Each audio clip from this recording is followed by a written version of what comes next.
Hi, and greetings to all of our Sprouting Melodies families. If we haven't already met in the center, I am Meredith Pizzi. I'm the owner and director of Roman Music Therapy Services and also the founder of Sprouting Melodies. We started a number of years ago in our Melrose location, and over the years, we count that we've served over 600 families and their children, supporting healthy growth and development through music making together in Sprouting Melodies programming. And over the last couple of years, we've been sending out these weekly emails to families. The goal is really to continue the conversation that we have in class about music and how it supports your child's development.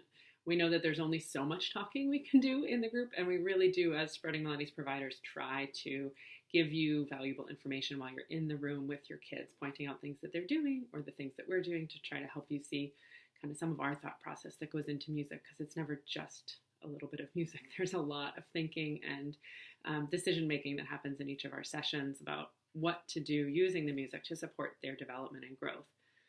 So for 2018, we're looking at our emails a little bit differently, and we want to create a monthly focus. We're calling this our developmental note. And so each month, you'll see these developmental note icons in the center.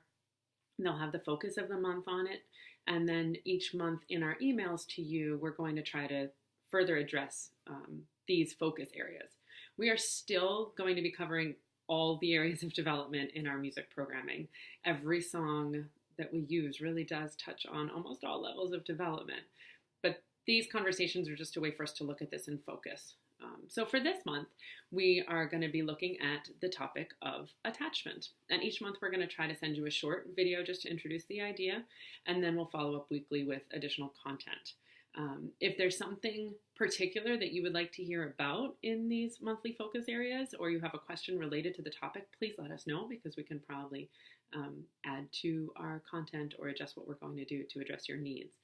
And as always, we're happy to just have a conversation with you in the center about whatever you're thinking related to your child's development as well. But please feel free to let us know if you have any additional questions. So for the theme of February, we're looking at attachment. And so to give you a little bit of background, attachment really is a fundamental task of early childhood. When we talk about attachment in Sprouting Melodies, you might hear us talking about bonding. You might also hear us talking about learning to develop trust, comfort, and safety in the room, feeling safe and secure.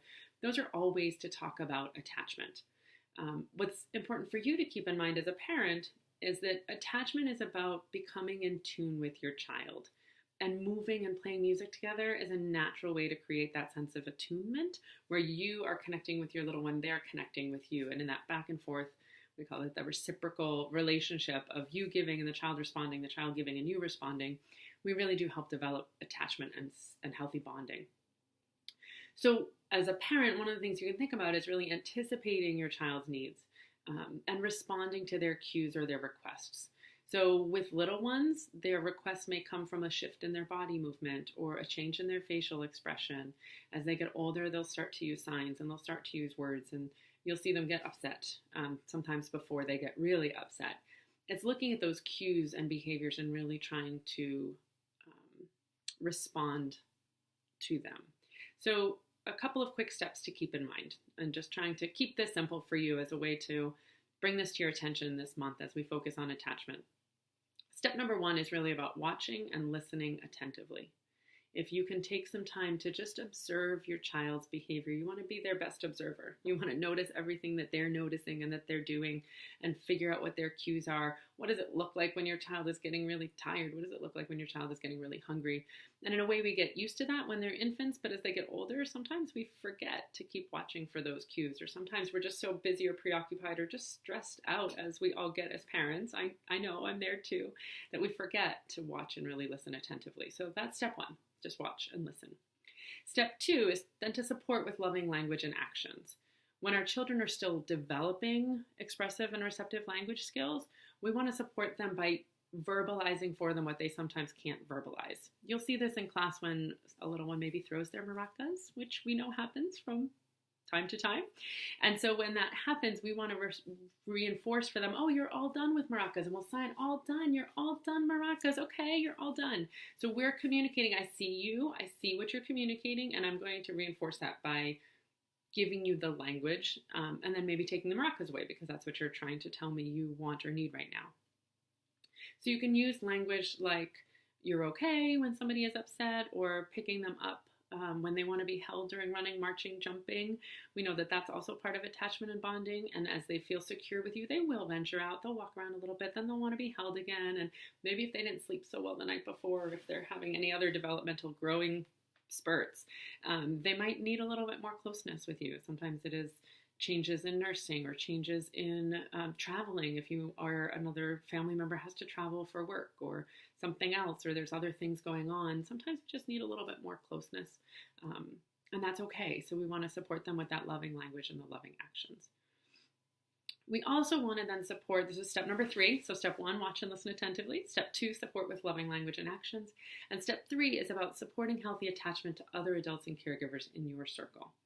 We see this often in the music room when a child is sort of leaning towards the music therapist and maybe thinking about going to ride on their lap or thinking about going to play the guitar. What you can do is support that attachment. You want to see your child attaching to other adults that are in your circle that you feel that you can trust, and you want your child to learn to trust. So by encouraging your child to say, yes, you can go play the guitar, or I'll walk over with you, or giving a smile and reassurance when they're sitting on the music therapist's lap. Those are all ways that you can help support that healthy attachment.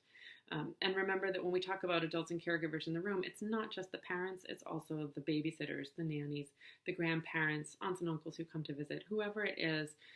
We know how important healthy attachment is to caregivers. So we will continue to support those developments of healthy attachment to the adults in the room.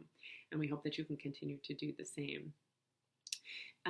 One thing that I just want to say is sometimes we worry that if we are so responsive and we always give our child what they're looking for at this age, then they're going to be spoiled. And I don't want you to worry about that at this stage and at this time as we're talking about attachment. What we know is that when children feel securely and safely attached to their primary caregivers, they're actually better able to solve problems. They're better able to